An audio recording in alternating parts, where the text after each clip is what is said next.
The Sublime Beauty of Salvation. Devotional Thoughts for Women by Marianne M. Grutner. God is a lover of the beautiful, and above all that is outwardly attractive, He loves beauty of character. He would have us cultivate purity and simplicity, the quiet graces of the flowers.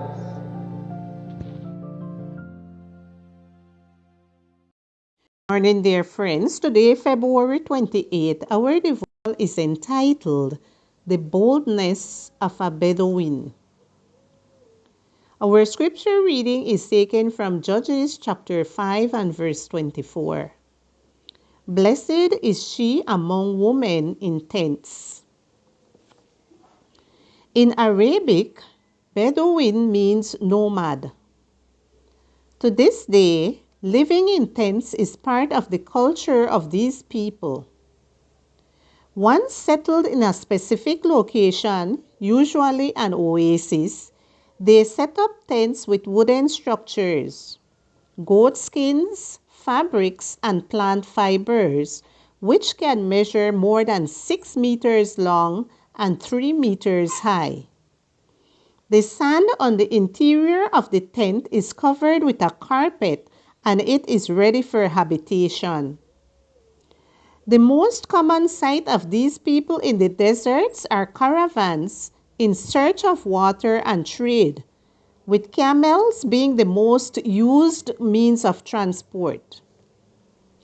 Jael was Heber's wife, and they were not part of the Israelite people. They were from the tribe of the Kenites, as was Jethro, Moses' father-in-law. Semi-nomadic in the desert, they had close contact with the Israelites.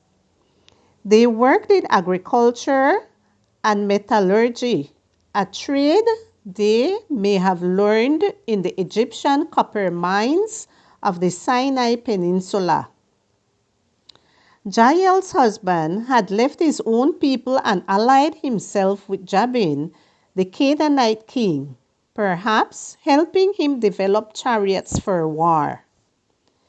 It is interesting that Jael sided with the Israelites rather than with the Canaanites, her husband's allies. She feared God and placed her commitment to him above her commitment to her husband. Jael invited Sisera, the commander of the Canaanite army, and gave him refuge in her tent. She offered him milk, or perhaps yogurt, which is common among the Bedouins, and he went to rest. Then, boldly, she took a tent peg and a hammer and killed her guest, one of Israel's great enemies. Sisera had fled from the powerful warriors who were pursuing him, but he fell into the hands of a bold woman and was humiliated. Jael received honors for her heroic act in the song of the prophetess Deborah. It's unlikely that you'll ever have to drive a stake through the head of an enemy of God and his people. But as women of God, we are called to fight against ideologies, lies, and behaviors that harm God and his followers. Sometimes we have to disagree with culture, close friends, co-workers, and even family members to hold firm to our own convictions that identify us with our Creator. May the Lord give you the boldness of Jael to not fear when radical action is called for. Blessed is she among women in tents. Judges chapter 5 and verse 24.